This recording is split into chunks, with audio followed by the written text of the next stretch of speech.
जय श्री नारायण। आज की वीडियो में हम जया एकादशी व्रत कथा के बारे में जानेंगे। इस साल 20 फरवरी को जया एकादशी का व्रत रखा जाएगा और इस दिन भगवान विष्णु की विधिवत पूजा की जाती है। श्री हरि को प्रसन्न करने के लिए जया एकादशी महत्वपूर्ण मानी जाती है।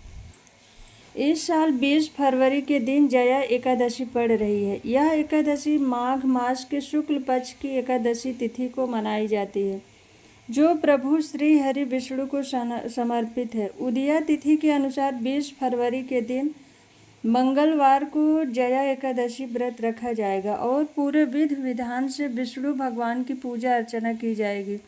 श्री हरि को प्रसन्न करने के लिए यह दिन महत्वपूर्ण है। मान्यताओं के अनुसार जया एकादशी का व्रत रखने से जातक की सभी मनोकामनाएं पूर्ण हो सकती हैं। इसलिए आइए जानते हैं जया एकादशी की सही तिथि, शुभ मुहूर्त, पूजा विधि और व्रत का समय क्या है। ज्योतिष गणना के अनुसार इस बार जया एकादशी पर अद्भुत संयोग बन रहा है। आयुष्मान योग, त्रिपुष्कर योग, प्रीत योग और रवि योग के शुभ संयोग से जया एकादशी का व्रत रखा जाएगा। जया एकादशी पर त्रिपुष्कर योग की शुरुआत दोपहर 12:13 से होगी, जो अगले दिन सुबह 6:38 तक रहेगी। रवि योग 6:39 से 12:13 तक रहेगा। प्रीत योग सुबह 11:46 तक रहेगा, जिसके बाद आयुष्मान योग का निर्माण होगा। इस दिन आर्द्रा नक्षत्र दोपहर 12:13 तक रहेगा, जिसके बाद पुनर्वसु नक्षत्र का निर्माण होगा। जया एकादशी का शुभ मुहूर्त। जया एकादशी तिथि प्रारंभ 19 फरवरी 2024 को 8:49 से होगी। एकादशी तिथि की समाप्ति 20 फरवरी 2024 को 9:55 पर होगी। उदया तिथि के अनुसार 20 फरवरी को व्रत रखा जाएगा।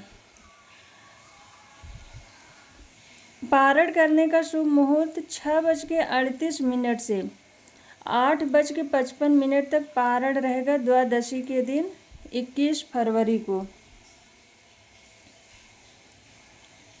जया एकादशी की पूजा विधि। स्नान आदि करके मंदिर की साफ सफाई करें। भगवान श्री विष्णु का जलाभिषेक करें। प्रभु का पंचामृत सहित गंगा जल से अभिषेक करें। अब प्रभु को पीला चंदन और पीले पुष्प अर्पित करें। मंदिर में घी का दीपक प्रज्वलित करें। संभव हो तो व्रत रखें और व्रत लेने का संकल्प करें। जया एकादशी की व्रत कथा पाठ करें। ओम नमो भगवते वासुदेवाय मंत्र का जाप करें। पूरी श्रद्धा के साथ भगवान श्री विष्णु और लक्ष्मी जी की आरती करें। प्रभु को तुलसी दल सहित भोग लगाएं। अंत में क्षमा प्रार्थना करें। जया एकादशी व्रत की कथा। एक बार अर्जुन ने भगवान श्री कृष्ण से पूछा, हे भगवान, अब कृपा कर आप मुझे माघ माह की शुक्ल पक्ष की एकादशी का क्या महत्व है, विस्तार पूर्वक बताएं। माघ शुक्ल पक्ष की एकादशी में किस देवता की पूजा करनी चाहिए तथा इस एकादशी व्रत की कथा क्या है, उसके करने से किस फल की प्राप्ति होती है, शीघ्र ही बताएं। भगवान श्री कृष्ण कहते हैं, हे अर्जुन, माघ मास के शुक्ल पक्ष की एकादशी को जया एकादशी कहते हैं। इस दिन उपवास रखने से मनुष्य भूत प्रेत पिशाच आदि योनि से छुटकारा पाता है। इस दिन विधि पूर्वक उपवास व्रत करना चाहिए। मैं अब तुम्हें जया एकादशी व्रत की कथा कहता हूँ। एक समय की बात है कि नंदन वन में उत्सव का आयोजन हो रहा था। देवता ऋषि मुनि सभी उस उत्सव में मौजूद थे। उस समय गंधर्व गा रहे थे तथा गंधर्व कन्याएं नृत्य कर रही थी। इन्हीं गंधर्वों में एक माल्यवान नाम का गंधर्व भी था, जो बहुत ही सुरीला गाता था। जितनी सुरीली उसकी आवाज़ थी, उतना ही रूपवान भी था। गंधर्व कन्याओं में से एक पुष्यवती नाम की नृत्यांगना भी थी। पुष्यवती नामक गंधर्व कन्या ने माल्यवान नामक गंधर्व को देखते ही उस पर आसक्त हो गई तथा अपने हाव भाव से उसे रिझाने का प्रयास करने लगी।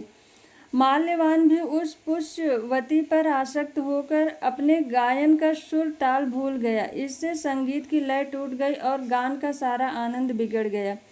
सभा में उपस्थित देवगणों को यह अच्छा नहीं लगा। माल्यवान के इस कृत्य से भगवान इंद्र नाराज होकर उन्हें श्राप देते हैं कि स्वर्ग से वंचित होकर मृतलोक में पिशाचों का जीवन जियोगे, क्योंकि तुमने संगीत जैसे पवित्र साधना का तो अपमान किया ही है, साथ ही सभा में उपस्थित गुरुजनों का भी अपमान किया है। इंद्र भगवान के श्राप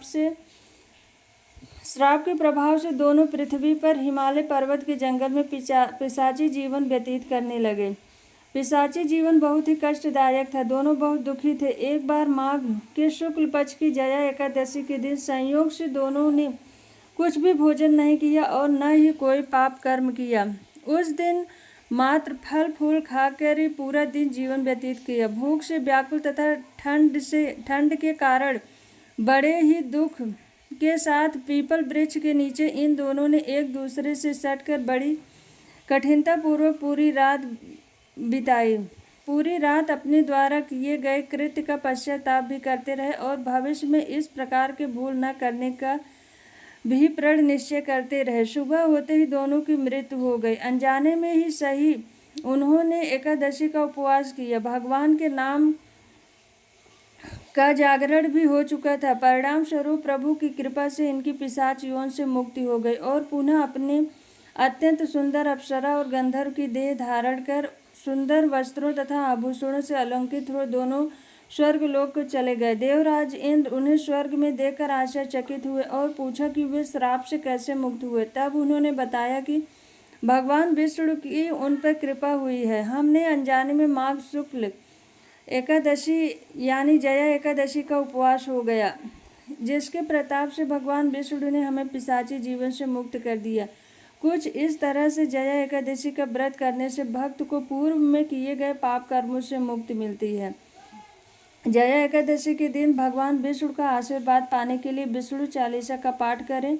प्रभु को गुड़ और चने का भोग लगाएं। जय श्री नारायण।